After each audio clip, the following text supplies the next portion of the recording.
Olá pessoal, eu sou Dorival Cunha e nosso assunto aqui no Educa Saúde é gestão de empresas familiares.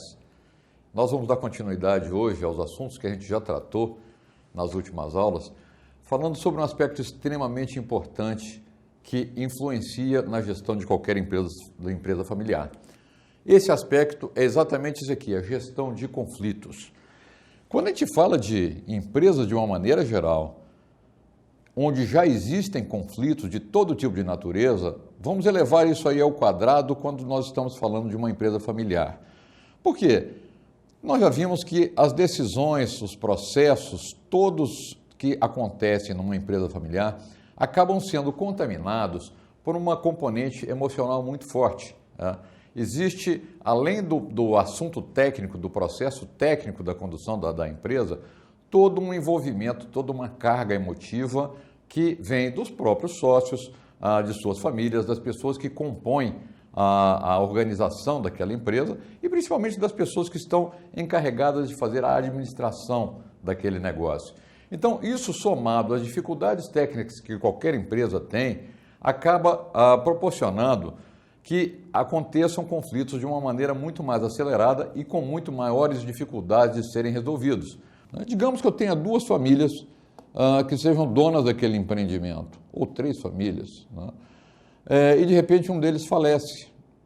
E aquela família, ela vai continuar como sócia? Claro, ela tem o direito de sucessão, aquela família é sucessora, herdeira dos bens daquele sócio que faleceu.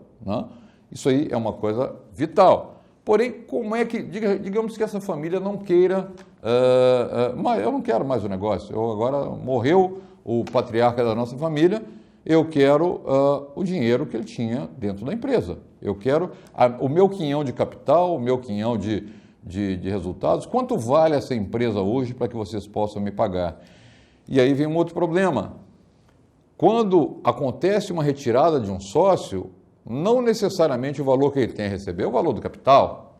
Aquela empresa, ela tem um valor intrínseco, aquela empresa tem que ter uma valorização, uma avaliação de quanto ela vale, para que eu possa indenizar aquela família. Eu queria, para terminar, falar um pouquinho sobre essa questão de gerenciamento de conflitos de uma maneira mais geral. Nós vimos vários aspectos aqui e agora eu estava querendo ter uma maneira geral. Como é que são resolvidos os maiores conflitos que acontecem na empresa, como regra geral? Então, eu queria ver na tela aqui que vocês acompanhem comigo. O primeiro processo, e a seta indica ali, é o diálogo, a comunicação. Quanto mais eu me comunicar, quanto mais eu... e aí eu estou falando em todos os âmbitos, tá? Estou falando tanto dentro da empresa quanto dentro da família. Quanto mais eu me comunicar, quanto mais eu dialogar, quanto mais ideias eu trocar, quanto mais opiniões eu ouvir, maiores serão as chances de eu fazer uma administração adequada.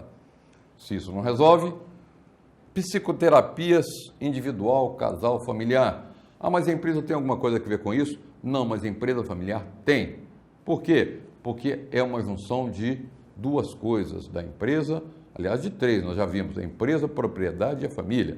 Então, pode chegar ao ponto, sim, de precisar de um auxílio de um psicoterapeuta, um psicólogo, para que possa organizar um pouco mais a constituição daquela família, visando principalmente estabelecer a governança familiar, o family office e todos aqueles processos que a gente já viu que possam auxiliar a família a se comportar em relação à empresa. Não resolveu? Bom, eu tenho métodos consensuais, votação, algum tipo de acordo que eu possa fazer dentro da família e empresa para que esses conflitos possam ser resolvidos. E se não resolver, eu posso partir para um processo judicial. E aí eu vou precisar de advogados, eu posso precisar de contadores, auditores, etc., que auxiliem na solução daquele tipo de conflito. E os métodos não consensuais, que aí é qualquer outro tipo de método que possa existir para a solução daquele conflito. Às vezes acontece, né? Você tem uma família que está tão, vamos assim, em guerra internamente, que de repente vale a pena vender aquela empresa. Não sei, é um método não consensual, mas eu posso exercer agora a minha prerrogativa de acionista majoritário e vender aquela empresa.